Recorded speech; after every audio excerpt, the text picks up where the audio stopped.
The definition of theory is as follows: a plausible or scientifically acceptable general principle or body of principles offered to explain phenomena.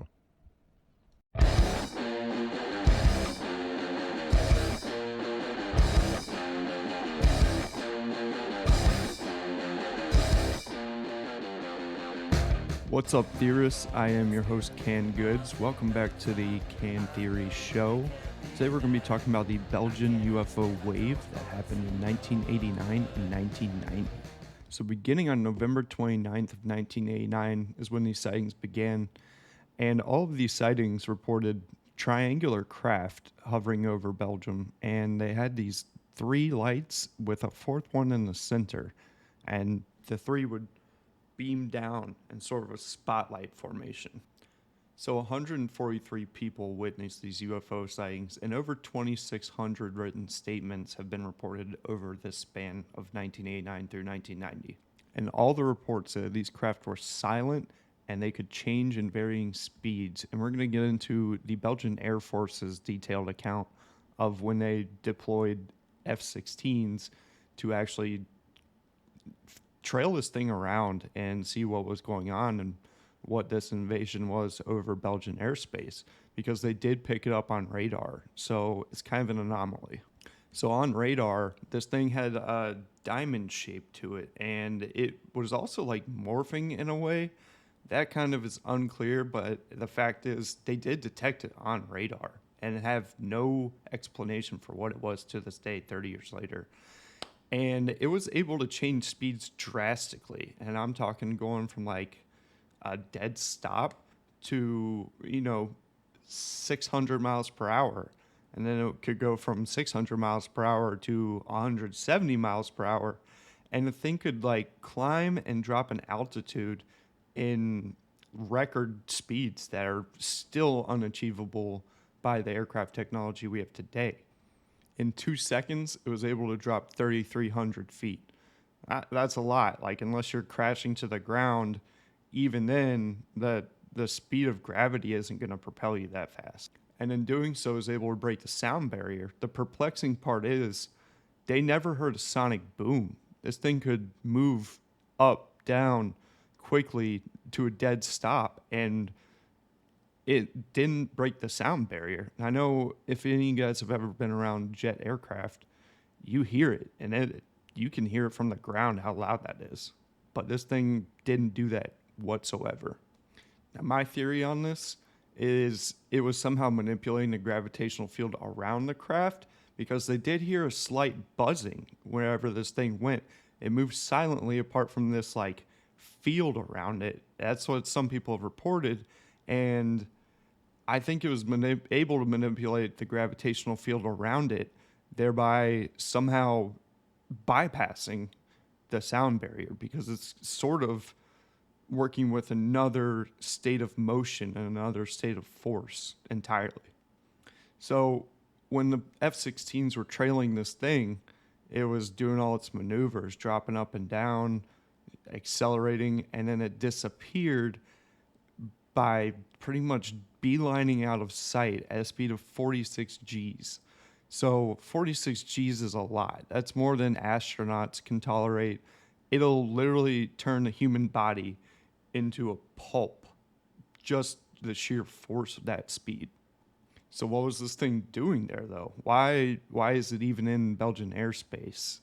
I think when they deployed the F-16s to go and investigate this thing, they began toying with the F-16s to kind of measure their capabilities, see how well they were able to trail them, because it repeatedly broke radar locks, like the second or within just a few seconds of the F-16s actually being able to lock onto it.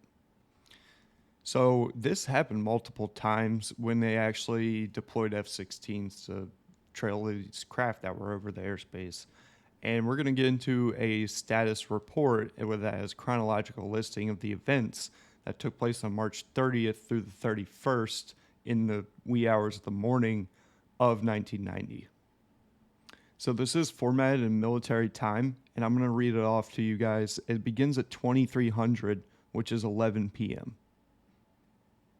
The supervisor responsible for the Glon's CRC receives a phone call from a Mr. A. Rankin, a federal police officer, who certifies to see from his home 3 unusual lights. These lights are distinctly more intense than stars and planets. They don't move and are located at the apexes of an equilateral triangle. Their color is changing red, green, and yellow. At 23:05, the Glon CRC asked the federal police to send a patrol at this place in order to confirm the sighting. At 23:10, a new call from Mr. Rankin points out a new phenomenon. 3 other lights move towards the first triangle. One of these lights is far brighter than the others. The Glon CRC observes in the meantime an unidentified radar contact about 5 kilometers north of an airport. The contacts are moving at about 25 knots westward. At 23:28, the federal police officers, among others, a Captain Pinson, is on the premises and confirms Mr. Rankin's sightings. Captain Pinson describes the object phenomenon as follows. The bright points have a dimension of a big star. Their color changes continually. The prevailing color is red, then it changes itself in blue, green, yellow, and white, but not always in the same order. The lights are very clear, as if they were signals. This enables to distinguish them from stars. So between 23:30 and 23:45, the 3 new lights in the meantime have drawn closer to the first observed triangle. So now we have 2 craft up in the sky. In their turn, after a series of erratic moves, they arrange themselves also in a triangular formation. In the meantime, the Glon CRC observes the phenomenon on radar. So that must be the shifting pattern that they were detecting on radar, because it was able to go from a diamond shape to a triangle to a sphere, and they didn't know what to make of it on radar. And they can see this in real time.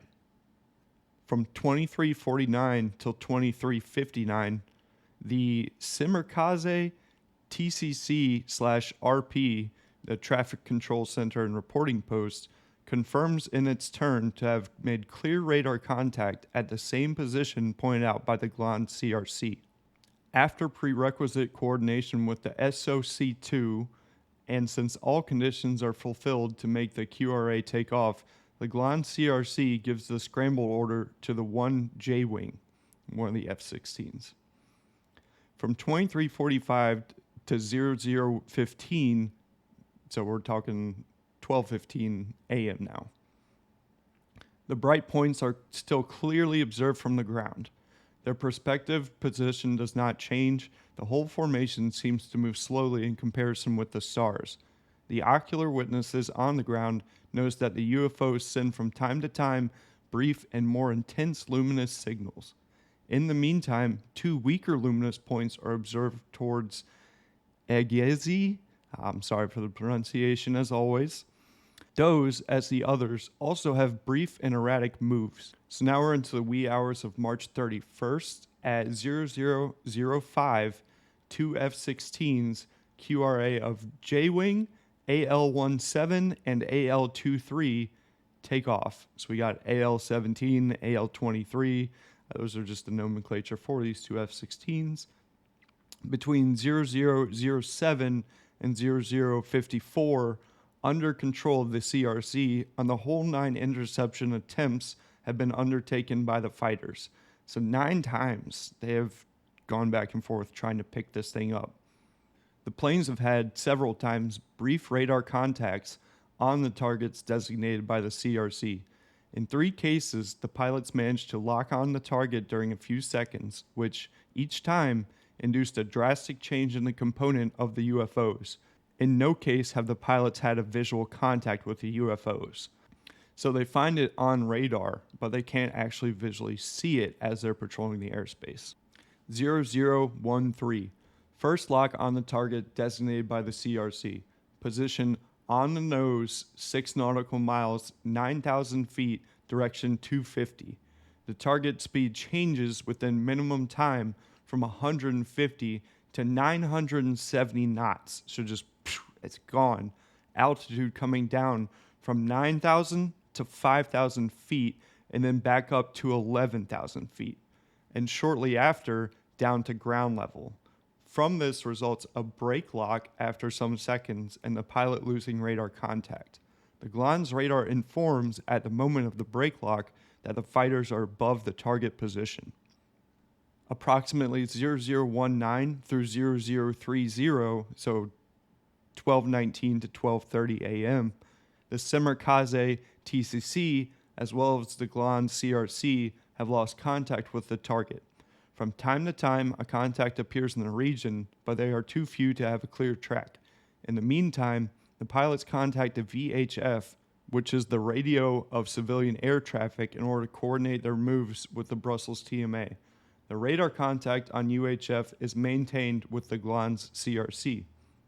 At 0030, AL-17 has a radar contact at 5,000 feet, 20 nautical miles away from Beauvechain, position 255. The target moves at a very high speed at 740 knots. The lock-on lasts during 6 seconds, and at the brake lock, the signal of a jamming appears on the scope. So not only is this thing playing with them and losing their radar locks, it's jamming them too, just to kind of mess with them. So at about 12:30 a.m., the ground witnesses see 3 times the F-16s pass along.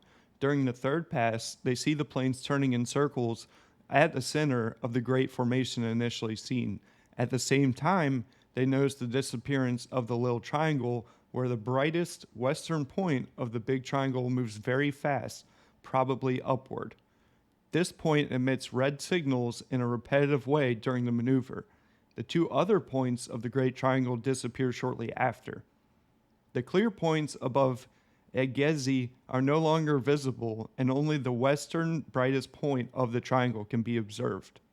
At 0032, the Glans and the Semikaze radars have a contact at 110/6 nautical miles away from Beauvechain, which heads for Bierset at 7,000 feet and high speed. The registered speeds go from 478 to 690 knots. The contact is lost above Bierset. The Maastricht Radar Control Center has had no contact with this UFO. From 0039 to 0041, the Glan CRC mentions a possible contact at 10 nautical miles from the planes, altitude 10,000 feet. The pilots have had a radar contact at 7 nautical miles. Again, is noticed with an acceleration from 100 to 600 knots.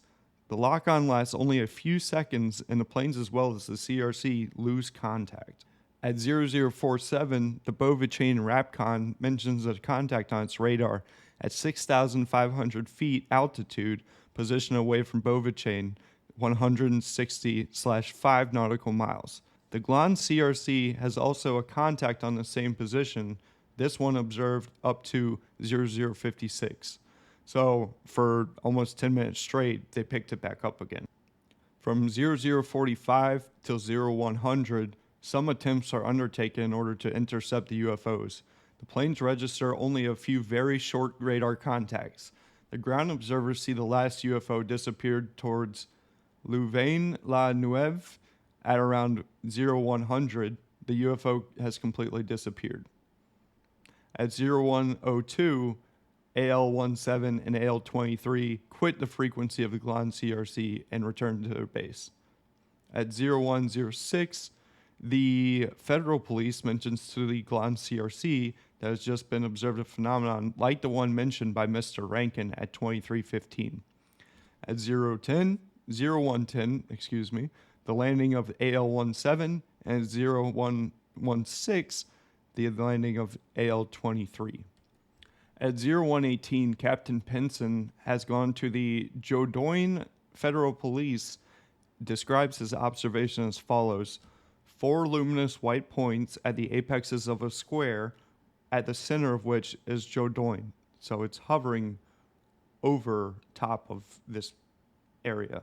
The UFO seen towards Orpjausch, southwest of Jodoin, is the brightest and has a yellow-red color. The luminous points move with jerky and short moves. At 0130, the UFOs lose their luminosity and seem to disappear in 4 distinct directions. So at approximately 0130, they all fade out and then they just scatter in different directions, and that ends the chronological events of the night.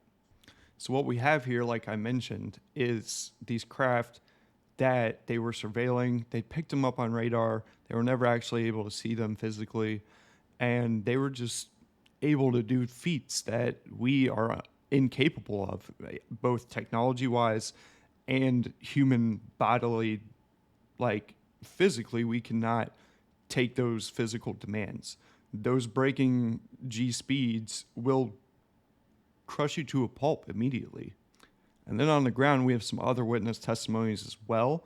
And these are notable officials. We have more federal police officers, 2 judges, an engineer, an Army colonel, and an Air Force meteorologist, all giving their own separate eyewitness testimony. So let's start off with these testimonies from the ground. First off, we have the Air Force meteorologist by the name of Valenzano Francesco.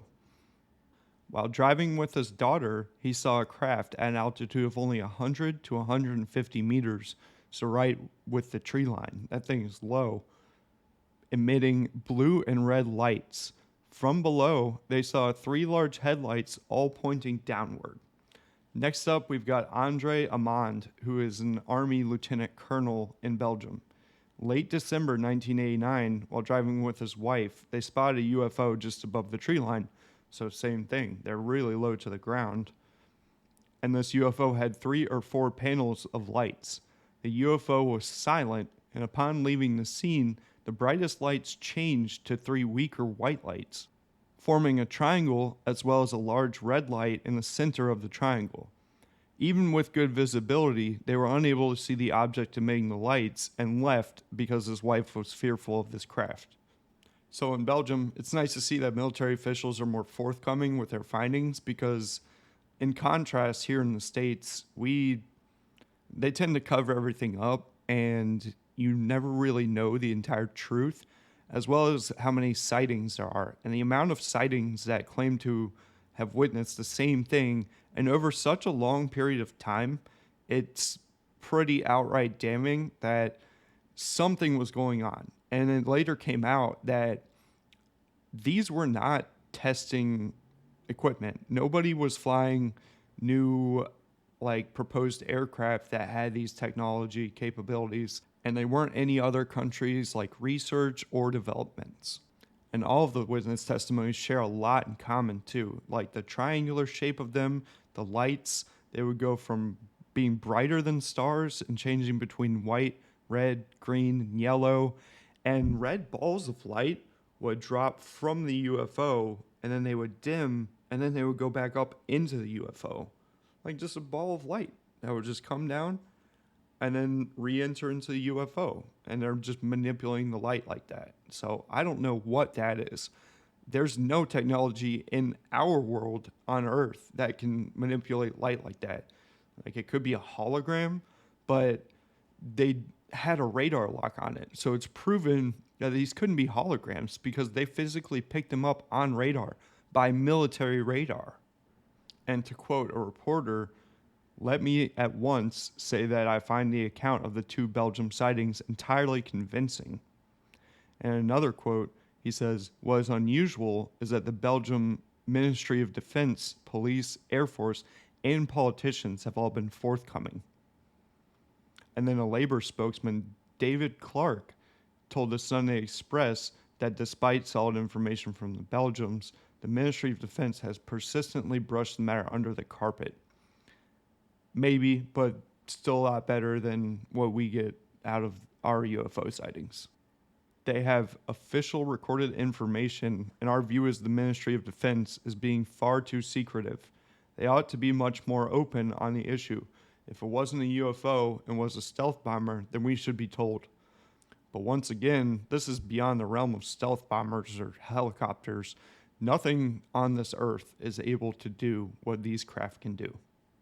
So there have been images of these craft, but a lot of them have been debunked by people who have set up filming tricks, and they've shown how to manipulate and get these lighting effects and create the illusion of these UFOs. However, with more than 1,000 witnesses, I, for one, am entirely skeptical. Maybe there wasn't a picture taken, but once again, this thing is manipulating light and gravitational fields and has soft buzz about it. And this is back in 1990. So with the technology at the time, even if you were able to take a photograph of it, it would probably be distorted just because of the technology that the craft has around it.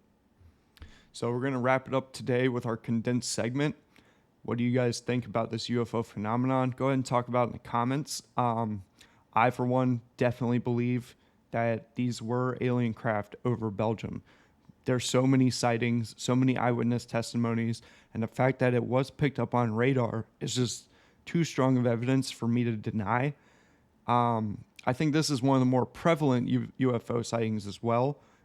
I'm glad that there's so much released information out here about this. I'm surprised I had not heard of this one up until a couple weeks ago either. The fact that these were able to pull these maneuvers and just pretty much play with F-16s like they were playthings, like these are supersonic aircraft, and it's just dwarfing their capabilities, that's pretty impressive to me. And I personally am just super curious about what physics they use to pull these maneuvers off. And if they were a hoax, where's that technology? How are they doing that? How are they pulling a hoax out of that over a year, more than a year of these sightings, and they're still pulling these hoaxes that are detectable on radar and have been proven not to be holographs? It's damning evidence, and I, for one, think that it's super cool that these are out there and these statements exist. So I'd like to thank you all very much for coming in for episode 2. A big shout out to all my supporters and loved ones and everyone I know online. You guys are really pulling for me. I love it. I'm trying. We're going to keep doing this. It's feeling great. I'm loving the work. It's so cool to read about these things. And I can't wait to see you guys next week. Have a great one. This is your host, Canned Goods, signing off.